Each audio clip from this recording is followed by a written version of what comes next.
already know the drill. We back again with another episode of Buckle Up with the Boys. Don't forget to like, comment, and subscribe. So strap on your seatbelts, cause it's all pedal to the metal from here. And without further ado, your amazing host, Drew, Billy.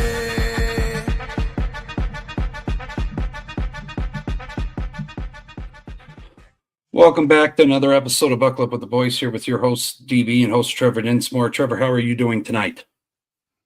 Billy, I was honestly hoping that I could start this episode with another rendition of the Canadian national anthem, but as it stands, Connor McDavid buried one in the back of the net in overtime, and my bragging rights were officially revoked, which means now it's time to get on to the NFL Combine and NFL scouting news and all that good stuff that we got coming up. But we got somebody that's coming on here, don't we, Billy? We got a guest. Yes. No, we have a special guest here in the name of Ryan Walker, a teammate of mine at St. Bona's. Hell of a story, hell of a journey, and we hope you enjoy it as much as we are going to enjoy it. I got flu brain. I'm sorry about that, folks, but we're going to get him entered here and get it going. Ryan, hey, how are we doing tonight? Doing well. Thanks for having me. Yes, no, it is a pleasure to have you on. Hear about your journey, hear about your story. Me and Trevor have a list of questions here for you, for the folks to enjoy. But just to start off, Ryan, for people that don't know you, where did you grow up and where did you go to high school and college? Yeah, so starting all the way back, I was born in Pittsburgh, lived there for just a couple years, then moved to Corning, went to middle school, high school at Corning, and then, went to St. Bonaventure, graduated from St. Bonaventure. Now I'm in Buffalo. Hell yeah. Excellent.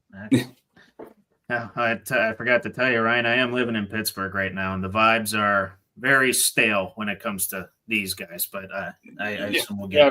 Things got to change for us. I don't know. Yeah. Well, we will get into that. Don't you worry, folks. That's just a little teaser. But one of the things I wanted to talk about in light of where you grew up and some of the people that are around you, and remind me, you got 4 brothers? Yeah, 4 younger brothers. I'm the oldest.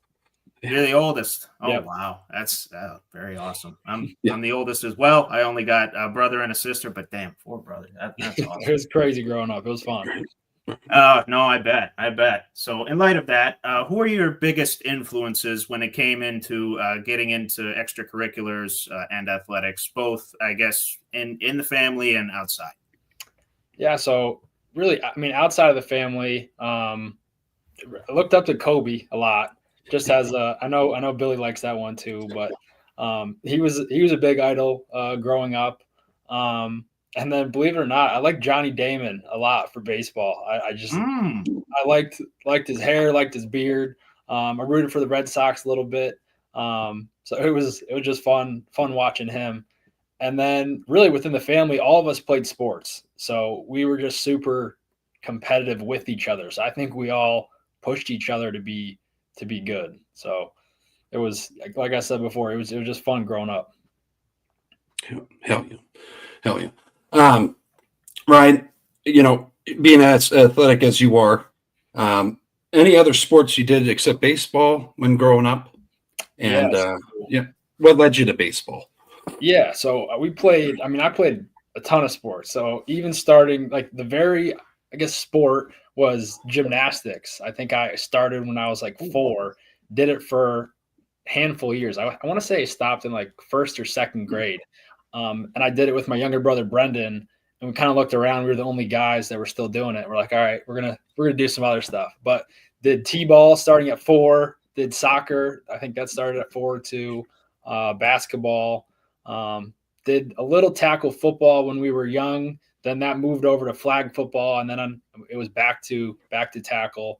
But in high school, it was football, basketball, baseball. But it pretty much wiggled down to basketball and baseball were the main ones. And then baseball just kind of I carried away with that. Right. And I guess any big memories from any sport? when going through high school and your younger years? Yeah, one of the biggest memories was so we won our stack championship game for baseball. That was in high school. I think that was my junior year. We were at Maine Enwell, and I had a day. So I went 4 for 5. I think I had three doubles and a single. The game before, it was a double header. So I was 3 for 5 in the first game, then 4 for 5 the second game. And there was a Tampa Bay Rays scout that was actually there, and he came up to me, kind of interviewed me, got my contact. So that was like my big moment at the time. So it was fun. Yeah. No, that's badass. But no, and then yes, I know there's going to be a lot of Bonaventure people watching this. Both you and me being alumni. But what made you decide on Bonaventure, and what really drew you in to commit there? So it came down to baseball. I knew early on in high school, like my goal is I want to play college baseball. That's what I want to do, and I wanted to play Division I. And so I actually had 2 offers to play. One was obviously Bonaventure, the other was Siena. So both Catholic schools gave me an opportunity to play. Bonaventure was a little closer to home. I liked the campus a little better, like the area, and that's what it boiled down to. Is like, all right, this is what I'm going to do. So I had some other places I could have gone, D2 and D3, but my goal was D1, and I'm like, all right, like this is where I want to be. And I grew up going to a handful of the basketball games too. They're just a riot. So I'm like, all right, this is a cool place. Right. No, the Riley rocks on game day, and I know you and me were in the student section. We had a hell of a time, but went on the baseball team. Ryan, any fond memories while on the team there at Bonaventure? Yeah, I mean, it was a pretty short stint, but we went to did our Florida trip my freshman year. That was a lot of fun. Yeah. And this just popped in my mind. I haven't thought of this in forever. Yeah. And the baseball guys are like this, but the freshmen. So we had a baseball game. I forget who we played. Whatever, some team down in Florida, and it rained, like terrible rain. All the baseballs were soaked, and we get off of the bus, and we lost the game. Subbrook makes the freshmen dry off the baseballs. We're like, how are we supposed to dry off the baseballs? Yeah. And we had to lay the baseballs out in the parking lot in the sun. Once the sun came out, we had to sit there and watch the baseballs dry. Oh, boy. So we sat there, they dried, and I can't believe I just thought of that. But yeah, we still laugh about that years later. Oh boy. Yeah, no, good stuff. I'm pretty sure that qualifies as hazing, but I could be wrong. Yeah, well, nowadays, people would film that and be like, yeah, that probably shouldn't happen. But back then, it was fine. Did you have to shave your head? Yeah, I remember. Okay, the freshmen had to shave our heads, and not just the regular razor. It was razor, then shaving cream, then it was tight. Like it was, and it took a while. Took a while to grow back. You got to ask. I don't know if Benny Mac's going to listen to this, but I don't know if his grew back yet. Oh boy! Oh Jesus! Oh boy! I know he's got that receding hairline. But it's like the reverse of the Yankees no beard rule. It's St. Bonaventure no hair rule. You have to clip that, and I'll send him the link just to that comment right there. I can do that. Yeah. Oh yeah. Billy's got the AI tools down to clip that, so that'll be on there for sure. Yeah. That'll be on there. But kind of moving on from baseball a little bit, going into track and field. What caused you to decide on track and field? Did you kind of stumble into it? Is it something that you knew you wanted to try and then just kind of did, or did something push you in that direction? Yeah, just so what happened was at the end of my freshman year, I was having terrible shoulder pain. Like couldn't even really like to pick up a glass to like take a drink of water. My whole arm would shake, and it was just something wasn't right. So I got throwing shoulder, right? Throwing shoulder. Yep, my right shoulder. Got an MRI. My labrum was torn, and it was a pretty bad tear. And they're like, the only way to fix it is surgery. So I kind of talked to the coach, talked to some people, asked the trainer, what do you think? He's like, we can try to rehab it for a little. So we tried rehabbing it for a little bit, and really nothing helped. So came down to, all right, you need surgery. So like, all right, I got the surgery, went to Rochester. Actually, the doctor that did it used to work for the Pittsburgh Pirates. So we're like, all right, we're getting it from a pretty good surgeon. I felt good going into it. And then came out of it, started rehabbing, and the rehab was taking a lot longer than like it should have. And I came to Bonaventure, still kind of something wasn't right. And the first like couple throws I had, like I was supposed to be able to at least lob the ball back to whoever I was throwing to for like the throwing program. I couldn't even get it like 15 feet. I'm like, all right, something's weird. So kept rehabbing it. Nothing was really helping. So I actually had to have another surgery. So it was a revision.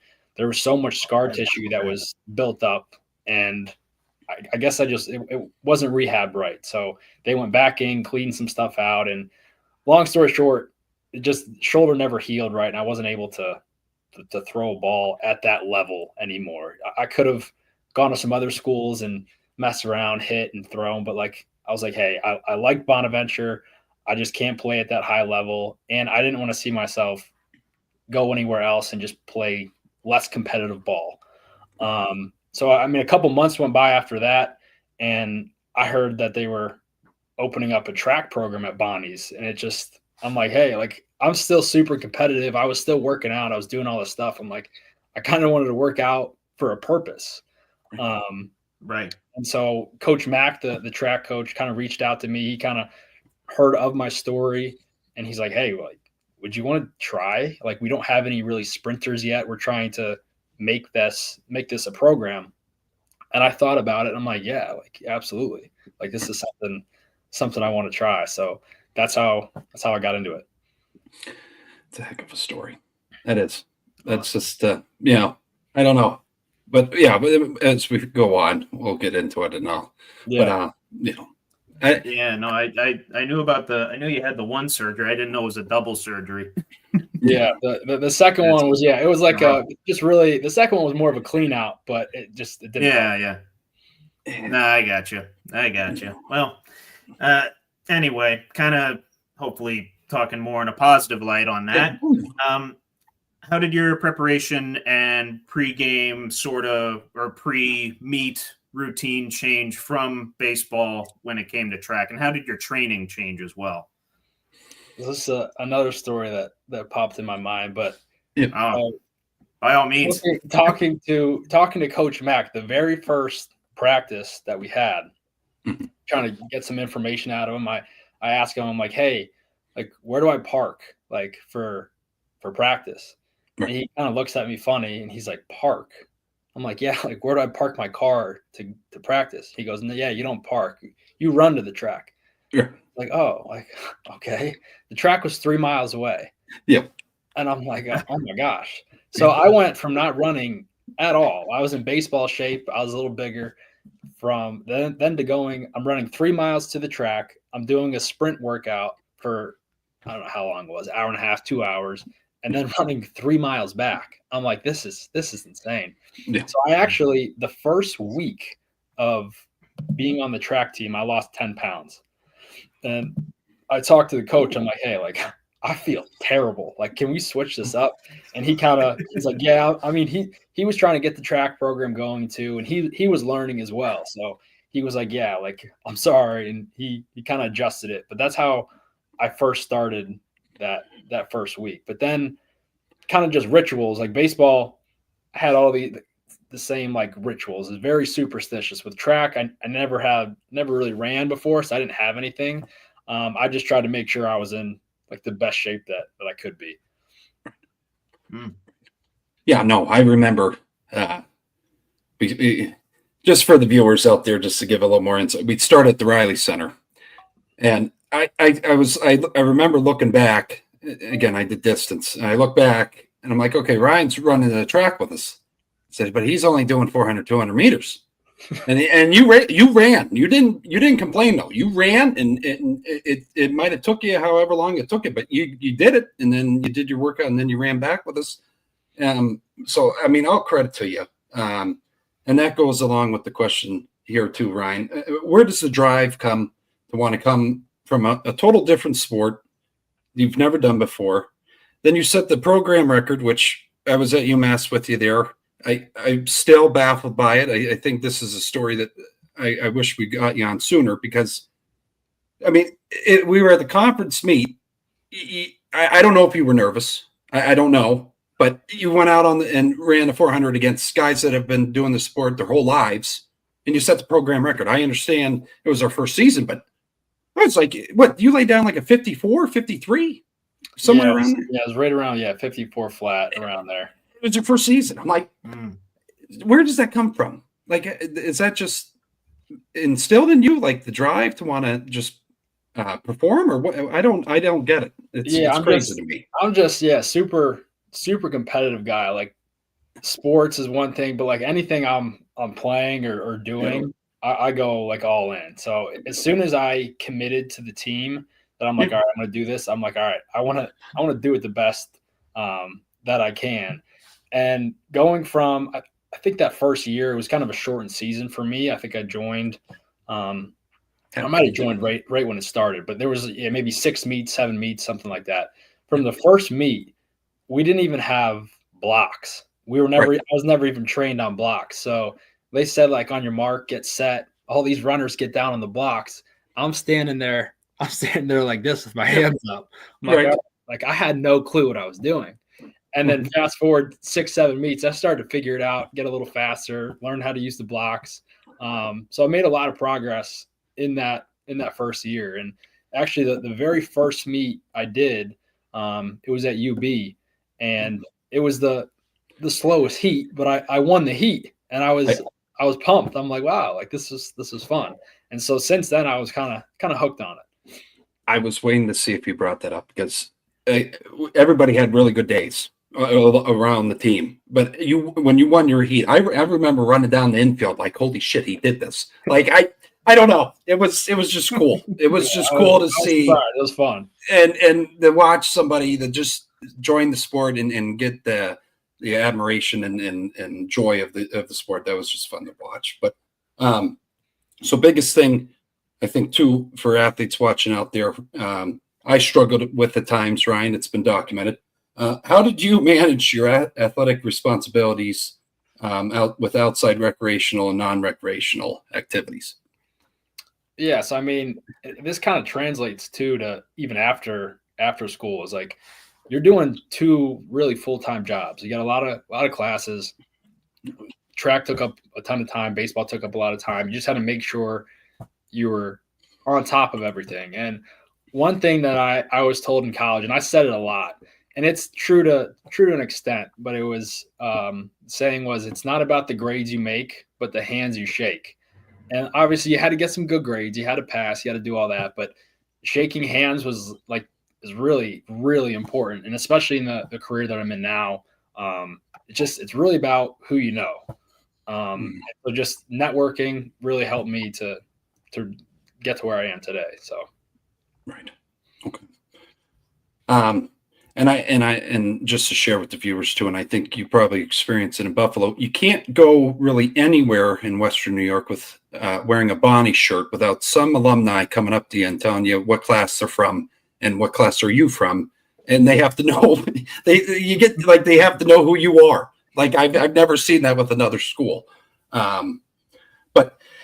It happens down here. It happens down here with Penn State a lot. I know it's just it's weird to me. It's just but the biggest question too, us being both coached by Coach Mack. What was it like being coached by him at St. Bonaventure? It was great. I mean, Coach Mack's a great guy. Not only did he teach me a lot about running and form and all that, but like he would teach you a lot about life too. And I know he was trying to get the program, at least the track program, the sprinting program started. So we were both trying to figure it out really together. We would bounce ideas off each other. I would go on YouTube. I'd find some other stuff like, hey, can we try this? And he would listen. I think the program's really evolved since we were there. I know they got an indoor program now. Obviously the outdoor program. I wish we had indoor when we played or when we ran because we didn't have great weather when we were running. So I just would have liked to have seen how different the times are indoor versus outdoor. But he's a great guy. He's doing a great job. Yeah. No, and just one more question here for you, Ryan. Any memories from the track and field team that you wanted to touch on? I think, I mean, the biggest one was, the A10 meet when I ran, the 400, 200. Those are my two best times. Oh, I think it was it at UMass, I think. UMass. Oh, yeah. And I still gave my college roommate some crap for it too, because I was athlete of the week for Bonaventure, and they posted that. It might have been for, I think it was for Bonaventure, but I was the only one in the house that was athlete of the week, so I still got that on them. And I'll let them know still, whatever it was, how many years later. Very good. Yeah. How was the weather in UMass compared to upstate and Western New York? Better or worse? So that day. It was nice. It was sunny, and that was towards the end of May. Middle to end of May, because we were getting ready to be done for the year. So the weather was great. I'm like, all right, this feels different. Every other meet that we did up until then was snow, 35 degrees, raining. Like, it just was terrible. But yeah, that day was a good weather day, and it ran well. Yeah. Yeah. Awesome. Yeah. Good stuff. Yeah. Cutting right to the chase here. Biggest advice that you'd give to someone who wants to compete at the college level in any sport, not just baseball or track, and if they want to switch sports, what would you say to them? I think, if you want to play in college, you gotta go all in. You got to prepare. You got to over prepare. And that's for everything, career wise, sports wise, whatever you're doing, you over prepare. My youngest brother, Gavin, he's actually going to play baseball at Alfred. I kind of gave him the same advice. Like, he was looking for schools, and he always knew he wanted to go into engineering. So that really limited him to what schools he could find. But he went all in on baseball, joined some travel teams, works out every single day. I mean, he's counting his calories, he's doing all that stuff. And he made it. Like, that was his goal, was just to play college baseball, and majored in engineering, and he made it happen. So I think that goes for everybody, is just go all in. Like, what's the worst case that happens? Like, maybe if you think you fall short, you really didn't. Like, you've advanced yourself so much. And then I guess, second part of the question, if you want to switch sports, kind of the same thing. Like, just, if you're going to switch, go all in. Just don't second guess yourself. Yeah, it's just mind-boggling to me. The fearlessness you have, Ryan. So you ended up graduating from Bonus with a degree in marketing. What did your professional career look like after graduating from there? Yeah, so right after Bonaventure, I worked for a company called Corning Incorporated for maybe a little over 3 years. I spent 2 years in Corning, kind of in like an analyst type role, and then they transferred me to Boston, Massachusetts.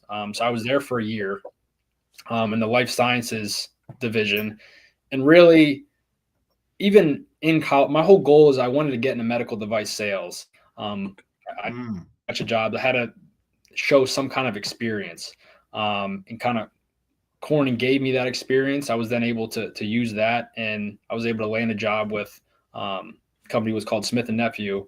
And I was in their sports medicine division. So I was in the operating room every single day.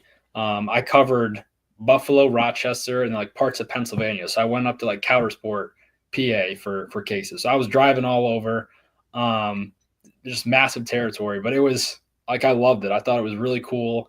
Everyone I worked with was cool, and we were helping athletes. So we were helping patients that maybe tore their ACL, maybe an Achilles tear, rotator cuff, labrum, all that kind of work. So I did that for about a year and a half. How long? Yeah, maybe a year and a half, 2 years. Then from there, I work for a company called Zoll now. So still in the medical device space, but now I'm more cardiology focused. The main product we sell is called a Life Vest. It's a wearable defibrillator. So for patients that are at higher risk for and we protect a lot of patients. And over this past year, we've saved a number of people's lives. So that's been very, very rewarding job. I'm very thankful to be in this career. Yeah, it's awesome. Excellent. Yeah, you kind of touched on what I was going to ask here, but you've pretty much been in life sciences and like sports medical device, that sort of field since you got your marketing degree at Bonus. Anything that motivated you to get into that, and do you see yourself staying in that field going forward? Yeah, so this is even going back to actually high school. Oh boy. Okay. So when I was a junior in high school, I was playing on a travel ball team. It's called Syracuse Sports Zone. I was playing center field. Yes. Ball gets hit out to left center. I dive for the ball. I catch the ball, but the left fielder kind of brings his knee up the same time I'm diving. His knee drills me right in the face. Ooh. And I broke this bone in my face, and I broke this bone. Like the entire really like orbital bone essentially shattered in my face. I had a concussion as well. I had no clue really what happened. So I go up. I was the next up. That was the third out, and I was leading the next inning off. And so I went up, and I'm standing out there, and I don't remember it at all, but I walked. I guess I fouled a ball off, and somehow I drew a walk, and says ball 4. I'm kind of still standing there, like the guy's like, all right, like go to first. Yeah. And he kind of pushes me to start walking, and I literally walked like as slow as I could. I touched first base. I started walking off the field. They're like, all right, something's not right. We're going to take me to the hospital. They check me out. That's where they find the concussion, broken bones. Long story, but before I get surgery, so I actually have a metal pin here and a metal pin here in my face. But there was a medical device rep that I had met at the hospital that kind of showed me some different options of this is what he thinks. The doctor asked him to talk to me. I'm like, wow, like what do you do? Talk to him. I'm like, this is pretty cool. And I got his number. He was a trauma rep for, I forget what company. It might have been DePuy at the time. They're through like Johnson & Johnson is the bigger company. But I got his number. He gave me some other numbers. I shadowed some people. And then from there on, that was my whole goal. Is like, I want to get in the medical device. I loved being able to help patients. And I just didn't even know that was a thing at all. So that's how I was introduced to it. And so, yeah, I want to stay in this field forever. What a full circle moment, Ryan. Yeah. Wow. Yeah, that's cool. That's cool. Wow. I saw a bunch of the stuff on your LinkedIn there, and I clicked on a few of the articles, read a couple of them. That's sweet. That's awesome. Yeah. Good for you, my friend. It's badass. Yeah, but Ryan, we're both, are you 28 now? Going to be 28? Yeah, I'll be 28, yeah. Now, looking back, I know we're close to, I can't believe it's 10 years that we started at Bonus, but how did you feel sports helped you with what you are doing now, both personally and professionally?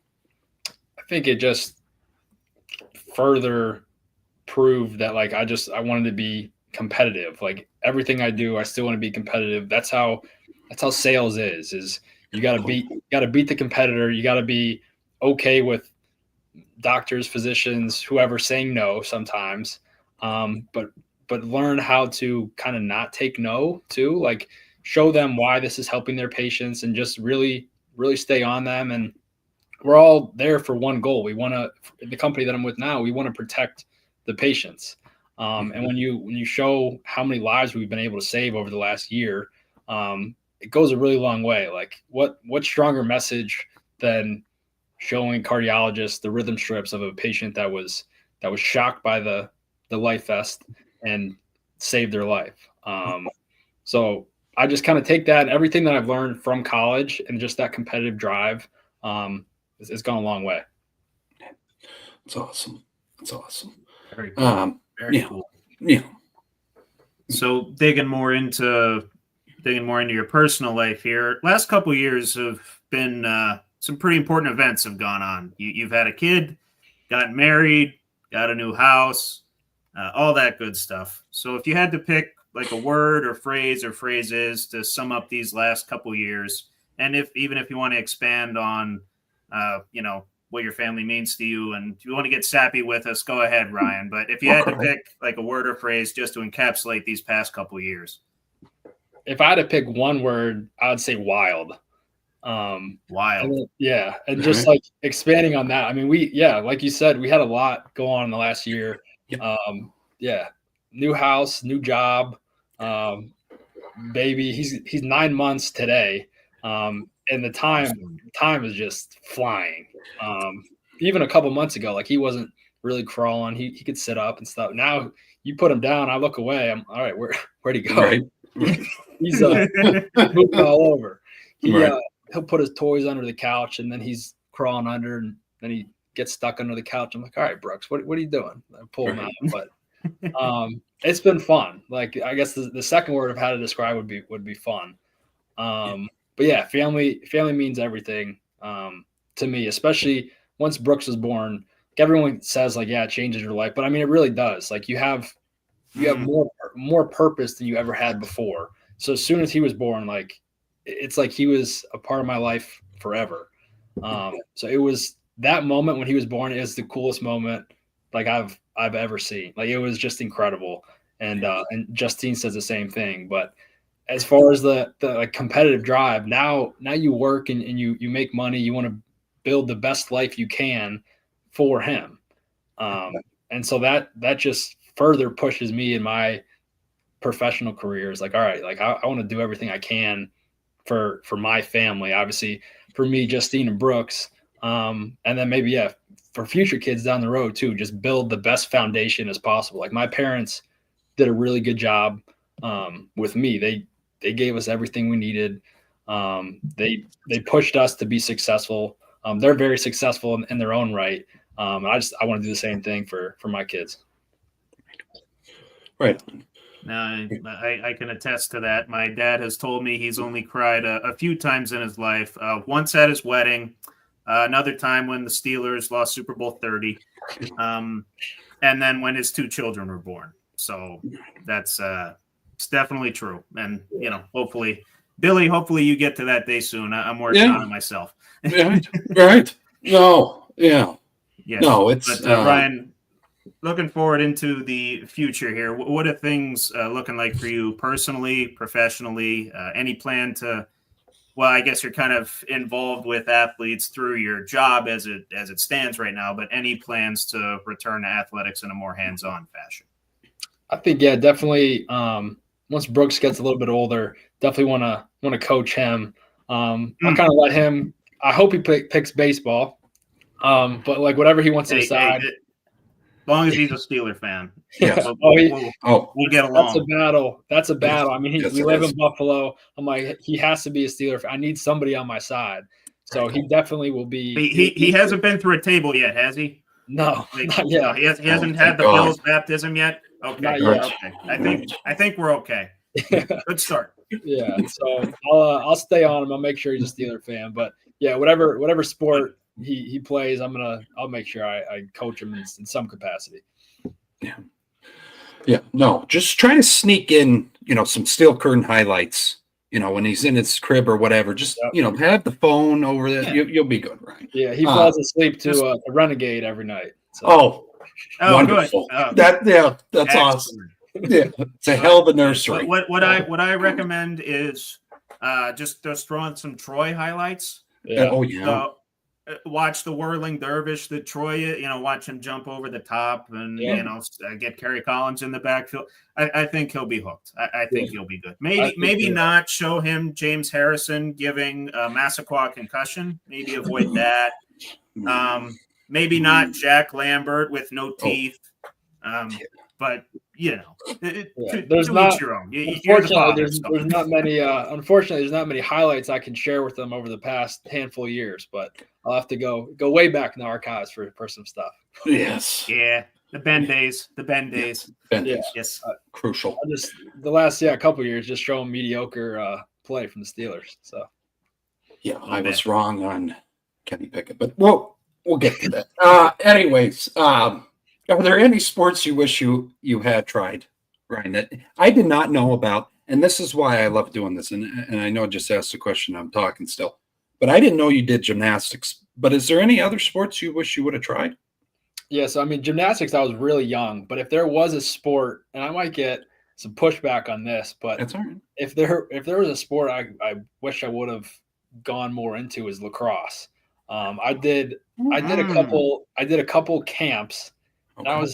I was decent, but I look at like my high school and the guys that played lacrosse, and there's every year 7-8 guys are going Division One for lacrosse on the same team. I'm like, this is crazy, but it's not as big of a sport worldwide, nationwide. So there's a smaller pool of kids to choose from. So if you're decently athletic and you can cradle the ball, you're going to a good school.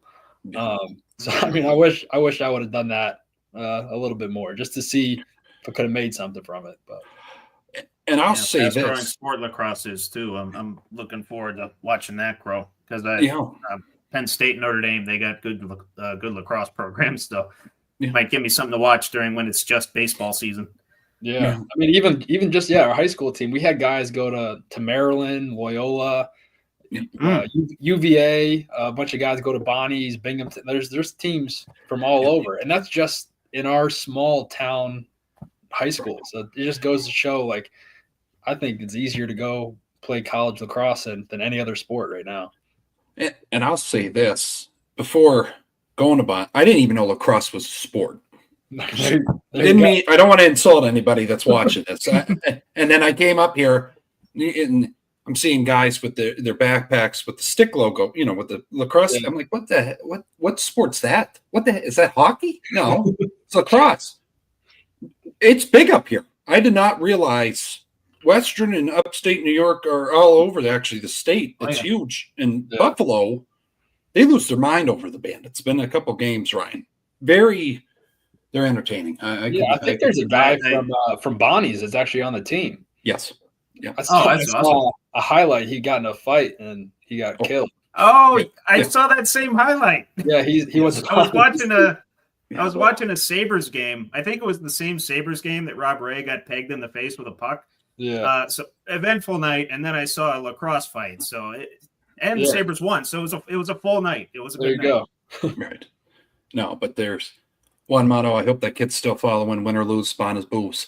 But anyways, okay, Manziel. Yes. My Bonnie's beer going right now. Yeah. But good old Yingling for me. What else did we?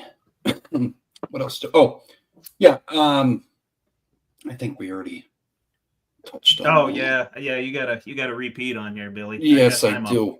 Yes, I apologize. So, if you've watched us before, Ryan, we talk a lot about football. I talk a lot about the Steelers, and we'll talk about the Steelers in a second. But let's lead up to that, I guess. I guess just kind of give us a synopsis of your sports teams as a whole, whether it's hockey, baseball, basketball, all that stuff. What you kind of follow, what you pay attention to, and any fond memories of being a sports fan before we get into the mediocrity that is the Steelers right now. Yeah, so number one, biggest team I follow is the Steelers, diehard Steelers fan. Don't miss a game. For the other sports, right now, I mean, the past handful of years, I've been a LeBron fan. Love watching. I know, Billy. I love watching him. So I'll watch the Laker games. Stay up and watch those. Luka going to Lakers was wild. I still don't know how that was able to happen. And then for baseball, believe it or not, I don't watch a ton of baseball. I don't enjoy I watch playoffs and I watch a couple innings here and there, but I just don't really it's too slow for me to watch. But if I had to pick a team, I guess I would say the Pirates, but the Pirates, that's like rooting for a AAA team. So I guess if I had to pick another team, it'd be the Red Sox, just because I lived in Boston for a little bit, went to a handful of games, got seats on the Green Monster for a game. I actually took a day off of work. It was like a Wednesday game. They were playing the Orioles, and we got pretty cheap tickets. I'm like, hey, this is a bucket list thing for me. And me and my buddy Greg, we both took a day off of work and watched a game up there, which was awesome. So, And then I guess hockey, I root for the Penguins. Don't really watch much until playoffs start. Might not have much to root for in that department if Exactly. the Penguins keep playing the way they're in a lottery spot right now, so it's not good. Yeah. Might trade Carlson. Right. But yeah. So it's only fitting here. What should the Steelers do this offseason, Ryan? And any grievances you want to get off your chest?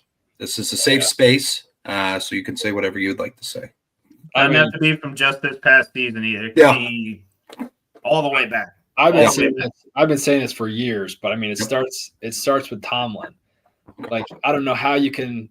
His Super Bowl is just being above 500. They're like, oh, great, but that's the worst spot you can be in. We're in absolute purgatory the last handful of years. We win one game, but we are just as far away from winning a Super Bowl as the team in last place. I'd argue there's some seasons where the team in last place, that's a better season than us because they get the number one pick, and we never get a good pick. It starts with him. Like, the game has completely evolved. Like, you look at the teams that are competing for the Super Bowl, they have stud quarterbacks. They're slinging it. They're throwing it close to 30 times a game. And then we hire Arthur Smith. Like, I don't know what we're doing. Like, we're going backwards. And then even looking ahead for next year, everyone's wondering, who's going to be the quarterback? Is it going to be Russ? Is it going to be Justin Fields? Who's it going to be? The quarterback for the Steelers doesn't even matter that much because we have Arthur Smith. So my point is, don't even invest in a quarterback right now. We're not going to do anything until Arthur Smith is gone, until Mike Tomlin's gone. And if we could trade Mike Tomlin and get a first round pick, absolutely do that. I mean, if what's the coach that used to be the coach in the Saints, he's on the Broncos, Sean Payton. Yeah. They got a first round pick for him. So we should be able to, if we could get some capital from Tomlin, absolutely do that. That's what I would. It'll never happen because it's the Pittsburgh Steelers, but that's what I would love to happen. We need to do some things to shake everything up. Like, just try some things. We also never get draft cap. We don't get anything back in return for our players. We wait until they are washed up and then they're free agents. They go play a couple years somewhere else. They're gone. We never get anything in return for our best players. You look at Le'Veon Bell, Antonio Brown, they just go and then it's gone. Yeah. But then too, like, if people talk about George Pickens, I'm ranting, but if it's all right. He's a great player. Safe space, Ryan. Yes. If we trade him for like a second or third round, I'll be so mad because I think he's good. Right. So I don't know. We got to figure something out. I don't want to, I'll just say I love George. But God, his brain goes somewhere else sometimes, Ryan. Now, you probably watch my game review and then watch our coverage after the games. It's I mean, we've had meltdowns, but Trevor and me, we provide counseling for each other through this beautiful show. But definitely venting buddies. Oh, where you just bitch about shit for an hour and a half, nothing gets solved. You have no control over it, but it's I'm trying to think. Billy, what would probably be my worst rant on here regarding the Steelers? I'm thinking back through my Rolodex. The fair catch, or no, the feet. You try. The Gunnar Olszewski toe tap. Oh, yeah, absolute idiot. You unzipped me. You unzipped me, Trevor. It's coming back. God. No, I know. That I think we cut him maybe a week later, 2 weeks later. Yeah. I'm like, all right, well, the work he did is done. So get out of here. He should never should have been in the game to begin with. Right. Then he goes to the Giants, and 4 out of the 5 touches, he fumbles. Yeah. And then they cut him. Like, why he was on our team in the first place, I have no earthly. How about this past season? I forget the exact scenario, but we were playing the Eagles, and I want to say we were down by 2 scores. And we punted, and we never got the ball back in the last 10 minutes of the game. That game drove me Yes. crazy. I forget the exact scenario, but it was something like that. That drove me nuts. Yeah. Like this, what are we doing punting? I don't Najee care. fumbled in that game, which Yeah. as much as we bitch about him, like not getting out of the backfield in a timely manner, he usually doesn't fumble the ball. He fumbled the ball. It was credited to Russ, but it was Najee's fault. Yeah. And then, yes, the time management, the clock management. Between me, and I'm a Penn State fan too, Ryan, so I get the James Franklin clock management and the Mike Tomlin clock management. Not good examples if I ever want to get into coaching for football. I gotta look outside of Pennsylvania for that. Yeah. But yeah, no, we punted and they were at the 6, and I'm thinking, okay, we might get the ball back, decent field position, we got time. No, they just take 10 minutes off the clock, kneel it down inside the 5. Yeah, terrible. Yeah. Very bad. Just before we go to the next question, too, favorite Steeler, Ryan? Favorite Steeler? I mean, this is tough. I put you on the spot here, and I apologize. It was I would say TJ Watt. Like right now, for sure. That's my favorite player. Oh, yeah. But yeah, all time. I mean, Ben was up there. Troy was up there. Those are probably my 3. I loved Antonio Brown until he went crazy. No. But he was one of the best wide receivers ever. Yes. So he was so fun to watch. I don't know if you guys remember, we were at the game with my family when they played the Dolphins, and it was a kind of a snow game, but there was a bunch of laterals at the end of the game, and he stepped out of bounds at like maybe the 4 or 5 yard line by like an inch. And had he not stepped out of bounds, that would have been the greatest play I've ever seen live ever. That was to win the game. Oh God, it was the one spot in the snow. It was the one spot in the snow where you could still see the sideline. Yep. And he just steps in that spot, and I'm like, he didn't even need to. He had enough space, and we thought he won the game. We were going nuts, and they show the replay, and they're like, yeah, it was by an inch, but he was fun to watch. Pain. Amen to that. I'll still never get over him drop kicking that punter. That was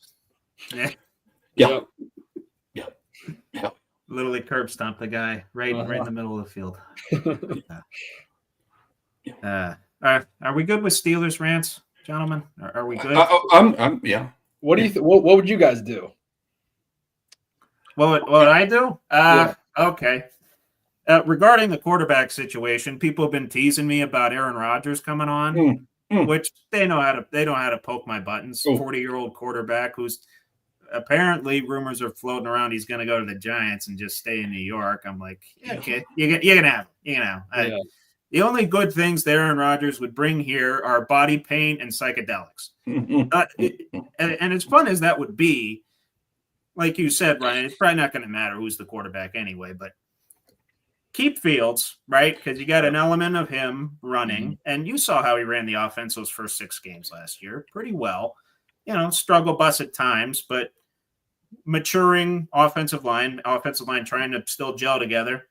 Open that up a little bit. And if anything's been proven in this league, look at the 4 teams that were in the conference championships. They all had running quarterbacks. Yep. Eagles, Bills, Chiefs, and Washington all had mobile quarterbacks.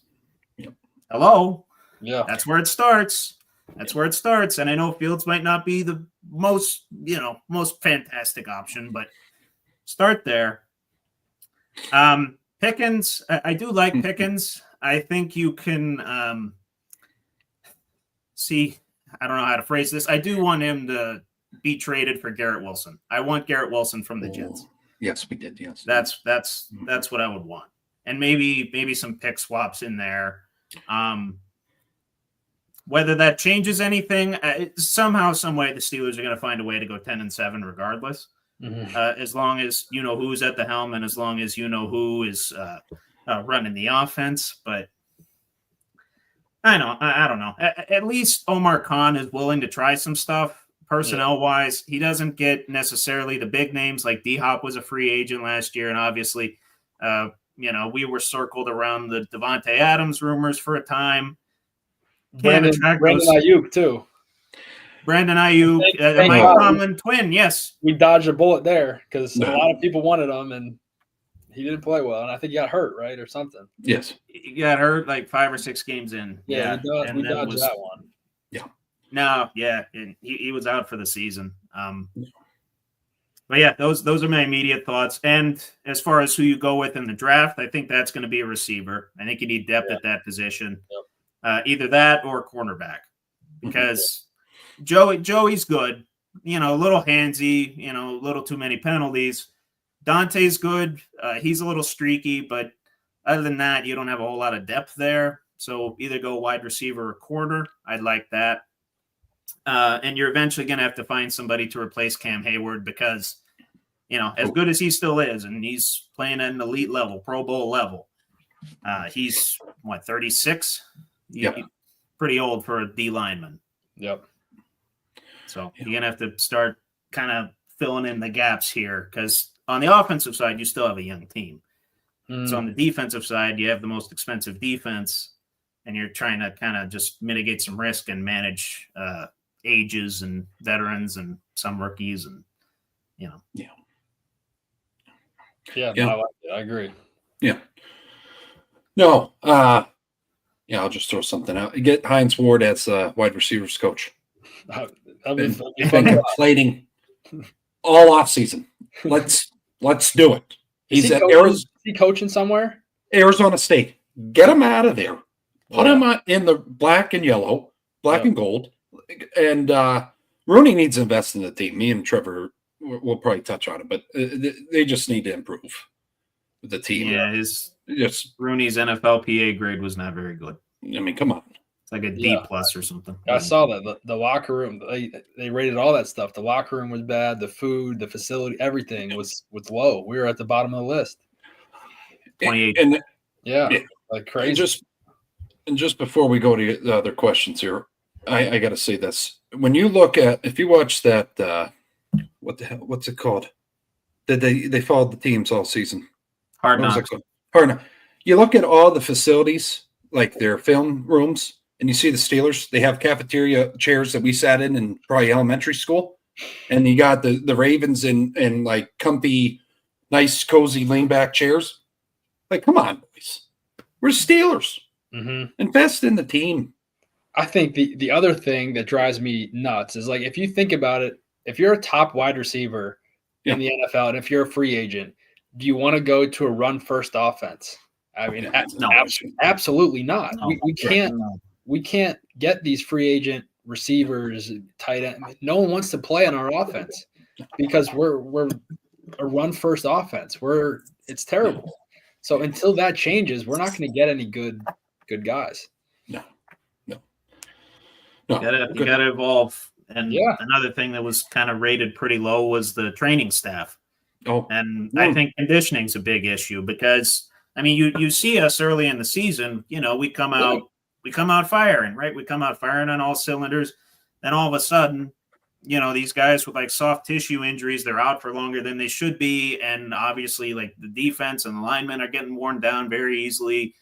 And it's, they just look tired later in the season. And that's when you got to play your best ball.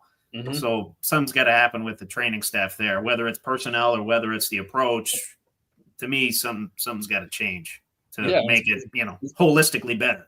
It's been like that for the last 5 years. Really since Ben left, and even a couple years before he retired, it's been the same thing. We start off great, and then we look like the one of the worst teams in the league the last handful of weeks of the season, and then we get a first-round exit every year.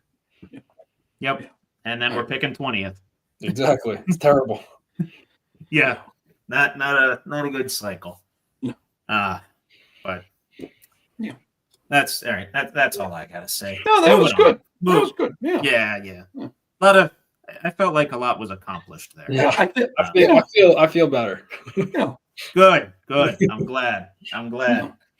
So something I wanted to get your thoughts on, Ryan, and something you might have dealt with or maybe in the early stages of it, NIL and the types of privileges that college athletes are getting now. It's kind of the wild, wild west, right, in terms of transfer portal, in terms of, the perks that college athletes are getting. Kind of wanted your thoughts like holistically on that, and would you have liked to be a little bit more involved with that when you were an athlete?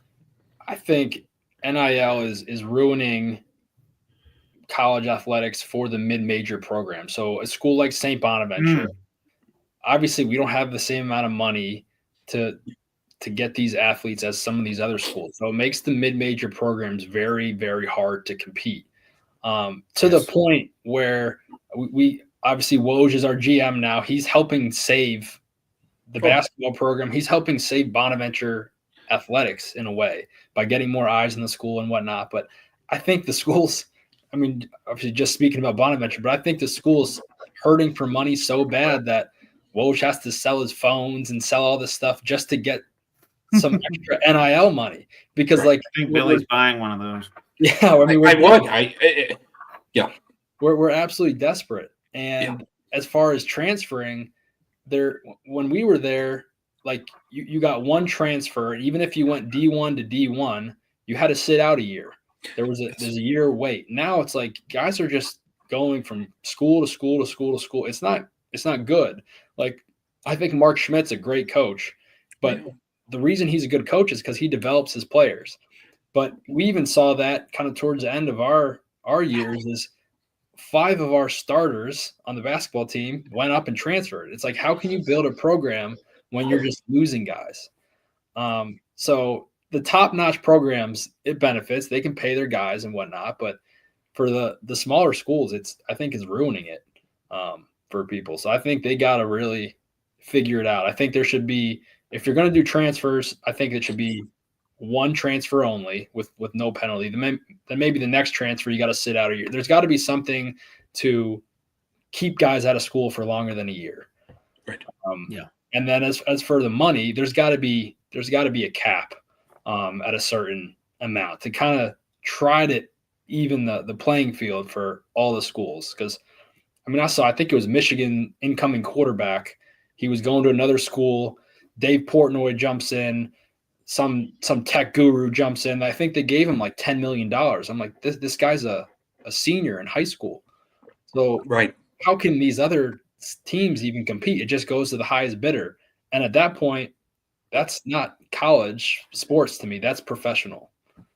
So it's almost incentivizing guys to stay in college too, because they might be making more in college than they were if they left for the draft sport. So I don't know. Happens in basketball all the time. Yeah, they got to figure it out. You got guys that are fantastic in college, but wouldn't really be a good fit for the NBA per se.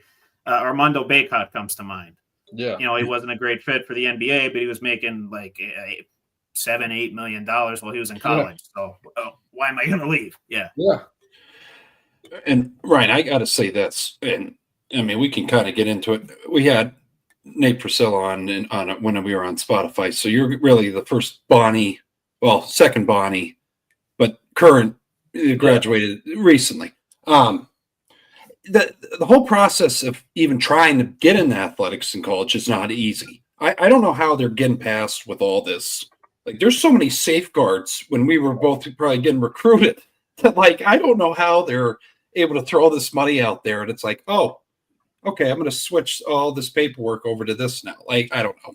Yeah, there's not a good lid on it at all. It's crazy. No. And it, to touch on another element of it, like that quarterback from UNLV that was screwed out of, I forget what it was, like $500,000 or something because he did a handshake deal with a guy. Like, you got to have boundaries on kind of both sides of it because you can have money grubbers that promise these guys stuff, promise these guys perks and money, then don't give it to them. But at the other end of it, like you said, Ryan, no limits, and a guy can literally go to 4 schools in 4 years if he wants to. And when you look up his sports reference page, it's going to say Oregon, Ohio State, USC, UCLA, and he gets drafted from UCLA in the first round. It's kind of wild west at the moment. 100%. Yeah. Good shit. Anything else you wanted to add, Billy? I kind of cut you off. No. I don't think the guys that me and him enjoyed watching at the Riley Center, if NIL was a thing, I don't know if they would have been playing. That's a lot of them would have left after a oh, year. yeah. And we had a good 4 years. I mean, they made the tournament 2 out of our 4 years. God, it was a wonderful time. Yeah. We had a good time in there. Yeah. Hey, it was just a fun memory. I told Trevor about this. Remember when we all stormed the court and we got a technical on the team? Yeah. We were part of that. So Matt Borowski, one of my roommates, he was one of the guys that got right in the, I forget if it was a player or coach's face. So he tells everybody that he's the one that really got the technical. So shout out to Borowski for making it on not top 10 on SportsCenter. Oh my God. Nice. That's awesome. I have never cried at a Bonnie's game. When they said everybody back, tears, because I knew we just lost them the game. And that was a big game. That was VCU, wasn't it? Yeah. Mark Schmidt put out a whole email to the entire school. God. Damn. Yeah, it was bad. And I view him as God. And when he sent that, it's like, oh God, I failed you. I'm sorry. But anyways, slap on your wrist. Yes. Yeah. So those Bonnie, how were those Bonnie's game? Because I never really watched them other than the tournament. And I will say, when I did watch them in the tournament those couple times, wherever they were, Bonnie's fans showed up like as much as you can to like far out of state game. Right? How do you want me to? If you've been to Bonaventure, there is nothing there. There's absolutely nothing there. The entire town revolves around Bonnie's basketball. That's the only sport that people care about. All the other sports are just there, really. Right. So sure. Every game, everyone flocks to the games. That's what they live for. And then when the students are gone, it's kind of a ghost town. So everyone lives and breathes Bonnie's basketball. So you go to school there for 4 years. That's all you're really interested in. And then when you leave, you keep the same habits. You're still watching the team. You're still going to cheer for them. And Bonnie's travel well. They're all over the country. The alumni is very close knit. My boss's boss, or our vice president of the company I work for now, he's a Bonnie, and so I kind of had that connection with him. But that why you started working there? He kind of. It's a big reason for sure. Right. Yeah, had a lot in common. But yeah, it just we travel well. The alumni base is massive, and the games are always fun no matter where you are. There's no other place on a Tuesday or Friday or Saturday afternoon, Ryan, you would rather be than at the Riley Center, rocking. And I'll tell you, the students, sober, not sober, it was a hell of a time. And then the parties after, if they won, Trevor, the town shut down. Okay, I mean, me and Ryan we had some good times. My favorite year to really watch the Bonnies was freshman year, because our dorm was right next to the Riley Center. Yes. So we pregame, we go into the game, and now I think the students have to pay for the tickets. Back then, we just showed our key card, we swiped in, they're like, all right, go free for all, go find a seat, and it was fun. Then at halftime, we would sprint back to the dorm room, we drink some more, and then go back to the game, and it was a blast. Once we got older, the dorms were further and further away, so you try to make friends with some freshmen and try to get in their dorms and drink. Yeah. It was just different. Freshman year was a lot of fun to watch the games. Yeah. Third foul for life, Ryan. Third foul. Yeah. Good stuff. Yeah. we got to get Benny Mack and Josh on here too. And Pat Dubes. Pat Dubes listens to the show. So. Oh, he does. Yeah. Yes. I talked to him on Snapchat. You got to get some of those guys. Make it happen, Billy. The stories. We'll have your whole class on here at some point. Might as well. the stories. I don't want to ruin Ryan's episodes, but there's a lot of good. Yeah. But anyways, let's just keep it moving here. Oh boy. A lot of not safe for work stuff. I'll do one shout out, and it's one of those things like if you know, you know, and I'm just gonna say the name and that's it. Nova Blue Fire. Yeah. And we can go on after that. Yeah. Yeah, good stuff. We'll talk after, Ryan. We'll talk after. Yes. Oh God. Yeah, good times. So something just popped into my head. If you remember, I forget what game it was for the Steelers, but longtime Pittsburgh Steelers fan and one of the best actors, second best Batman of all time, Michael Keaton, described the Steelers as a religion for Pittsburghers. Is that what Bonnie's basketball is for Bonaventure students? Does that kind of sum it up? I would agree with that. Yeah. Crystal Palace vodka and Bonnie's basketball. Yeah. That's $10 bottle of vodka. That got a lot of people. That gave you a headache for the next week, but we drank it because that's what we could afford. Yeah. Yes. Oh God, it's good times. My Penn State people would always buy Vlad, and it made me sick. Yeah, good times. That probably took years off her life, but it was fun. Well, here's a fun fact for everybody. They use that vodka to clean off the grills at the Hibachi Grill. Just to put in perspective what we're drinking, folks. Okay, that's how nasty this stuff was. But anyways, yeah. If you ran out of gas in your car, you could probably put some CP in there, and that would get you where you needed to go. Oh, you'd be all right. Yeah, you'd be fine. Probably good on the good mileage. Yeah. Glad I was a whiskey guy then. Yeah. Still am to this day. Well, whiskey and Billy's got me onto the Jack. Which I got to go get some of that tomorrow. But anyway, moving on to a couple of quote unquote segments that we normally do on the show. Ryan, we're not going to do a full on spread. I don't have any questions prepared for that, but a couple of the questions we like to do our Be a Man question of the week, where we talk about some more serious stuff, and because we are in fact psychological experts. I don't know if anyone knew that. Complete and total lie. I can barely say it with a straight face, and Ryan and Billy are giving it away with their smiles. I picked up on it. Yeah, no, I got you. And classic or new era. And I'll start with the classic or new era one, because you've been to Fenway, you've been to a bunch of other ballparks, MLB ballparks. Do you like the kind of the new era ones that were built like post 2000, or do you like kind of like the historic ones, whether it's just watching the games or whether it's visiting them? I like the classic ones. I think just the history of the stadiums makes you really think and appreciate the stadium a little bit more. So if I had to pick one, that's what I'd go with. Billy, what do you think? I don't know if you're a baseball goer, but I love PNC Park. When the hell was that built? I don't even know, Trevor. 01. Same as Science Field. They were both built in 01. Yeah, I think the history, though, I like classic more. I go with classic. Yeah, same here. I recently went to I guess it's the new Yankee Stadium, but they still have a lot of touches of the old one. And other than PNC, that's my favorite ballpark. And I'm not a Yankees fan by any stretch of the imagination. I wore a Yankees hat for one night only, and it's been sitting in my closet collecting dust ever since, because I can't stand those pinstripes. But for that night, special occasion. So that lives rent free in my brain all the time. But anyway, moving on to our Buckle Up with the Boys, Be a Man question of the week.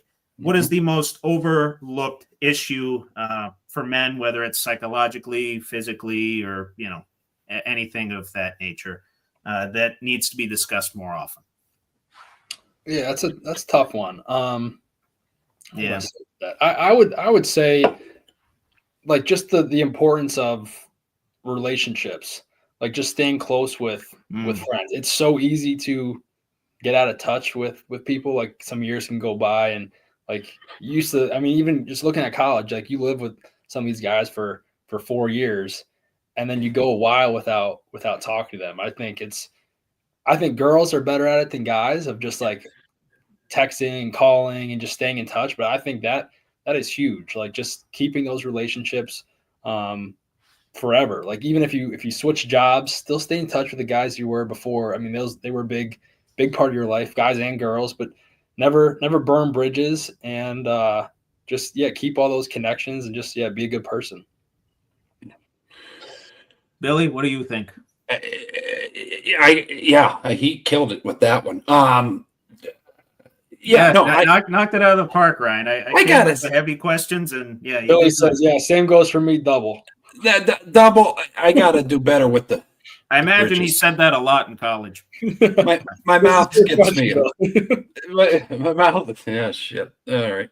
My mouth's gotten me in trouble in times. I think we both all know that. But no, I agree with Ryan. But I'll say this: even though he's messaged me about the Steelers and whatnot, but when I saw his face, when he showed up for this episode, folks, a whole bunch of memories came back to like this time, that time when we went here and blah blah blah and running together, all that stuff. Stay close, like Ryan said. Don't ever let those relationships go to the wayside. I agree with them. I agree. Oh, good one. Yeah. Excellent. Yeah. Excellent. Yeah. Yeah, I know this one's starting to get talked about much more often, and thankfully so, but something that's kind of come up in my life is mental health. Yes. For a while, and I've had relatives that have kind of dealt with depression, anxiety, all that stuff. And I got to a point where it was like crippling my day-to-day life. Like I couldn't get anything done at work. I was ignoring text messages, Instagram posts, all that stuff. But thankfully, that's starting to become more of a priority in the forefront. But I still think it needs to, keep rising up the list in terms of important issues, because that kind of dictates your day-to-day, dictates your outlook on life, so to speak. Right. And kind of a practice that I've gotten into the habit of doing is gratitude, which leads me into the next question. And Billy likes this question because it makes him think a little bit. It does. And I get this from Chris Van Vliet, who is he interviews a lot of like professional wrestlers and athletes and stuff like that. I watch him a lot. He's a good guy. And he asks this at the end of every one of his episodes: 3 things you are grateful for right now, Ryan. I'd say number 1, my family. Number 2, my job. And 3, probably my house. Those would be my top 3 right now. Excellent. Billy? The kid's just on fire. Yeah, I mean, it's the same here. Yeah. Family, friends, house. Got to have a job to survive. So, yeah, good. It was good, Ryan. Thanks. Killing it. You're killing it. I guess I'm going to deviate a little bit. Thankful for my therapist right now, who, as much as I unload on this podcast, I unload a little bit more with her as well. Right. Thankful for the coworkers that make my day a little bit easier. For reference, Ryan, I work in tax accounting. So, I'm having a, bit of a rough patch here. It's our busy season, but a lot of people make that a lot more tolerable. And I'm thankful for my friends that I have in my apartment complex, who keep me social, keep me active, keep me out of the apartment too, which, I need to do a little bit more often, but that'll come during the warmer months, I guess. Right. Yeah. No, good stuff. Yeah. No, good stuff, Trevor. Ryan, any shout outs or plugs or anybody or anything you want to tell the viewers out there? Thank yous, what have you.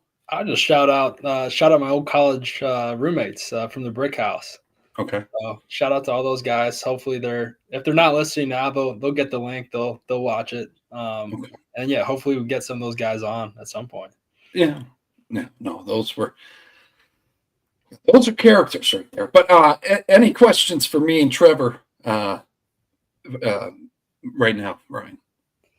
I think so. I think we touched on a lot of it. I want to pick your brain on the Steelers and everything. I think you guys covered that. I like watching your halftime and your full game recap rants and all that. So I'm following along from the outside. So keep up the good work, guys.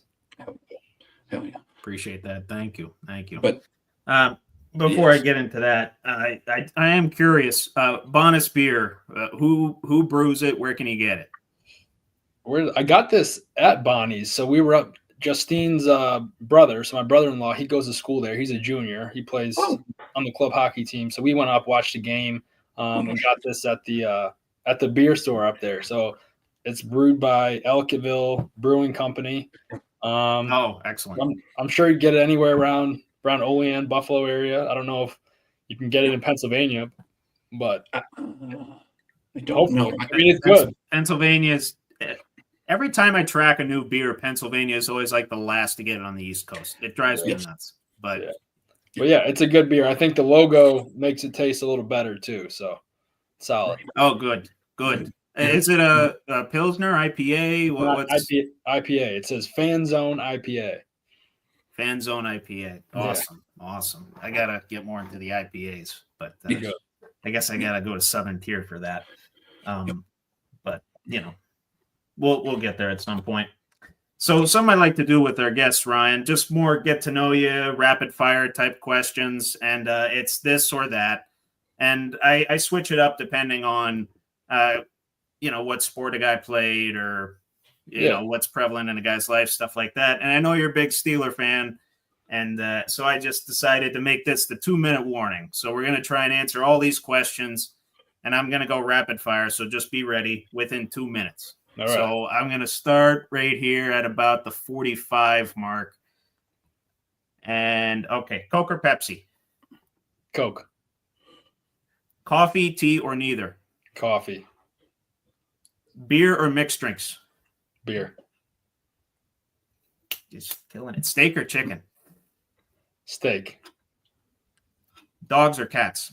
Dogs for sure. Excellent. Texting or calling? Texting. Night in watching a movie or night out on the town? If you asked me years ago, it would have been night out. Now it's night in for sure. Night in? Yeah. I got you. Cook from scratch or DoorDash? I'd say cook from scratch just because I like to save some money. All right. Excellent. Favorite movie, current and all time? Probably Dumb and Dumber. Right on. Yes. Good stuff. Favorite TV show? Oh, probably Breaking Bad. Oh, it's a good one. Very nice. Very nice. Concert or a sporting event? Sporting event. Best thing to listen to on a run when you're on a run? Podcast or music? Probably some kind of like remix music if I'm running. But if I'm driving, it'd be a podcast probably. Got you. Favorite type of music? Country. Kendrick or Drake? I know they got some beef. I didn't follow it too much, but I would say I hated the halftime show, so I would say Drake. Oh. I think his music better, so I'd go Drake. I'm glad I have to race through that because I have my thoughts. But anyway, any collector's items or something you have too much of in your house? Right now, I'd say two things right now. Number one, baby toys. We got a lot of baby toys. They're all over. He's picking them up, throwing them. They're everywhere. The other thing I would say would be pillows. So on our bed, I think we might have like 15 pillows. So I'll make the bed that much. But if I were to make the bed, I'd have to put 15 pillows on the bed. So way too many. Got you. Big city or small town living? Small town. Truck or a sports car? Truck. Excellent. Favorite vacation spot? What did I say? We went to Puerto Vallarta for our honeymoon in Mexico, and that was a blast. So I would say that spot. Excellent. Cross country drive or flying? Flying for sure. Flying. Top of your spring cleaning list. What's at the top? Spring cleaning list. One of our goals. So we have a shed in the back, and I want to turn the shed into like a little workout area. So not really cleaning, but more of a spring project. Yeah. Once the weather gets good, that's my goal is get that ready to go. Good shit. Better feeling when your sports team wins a championship or you win an argument with your wife? I'd say sports team winning.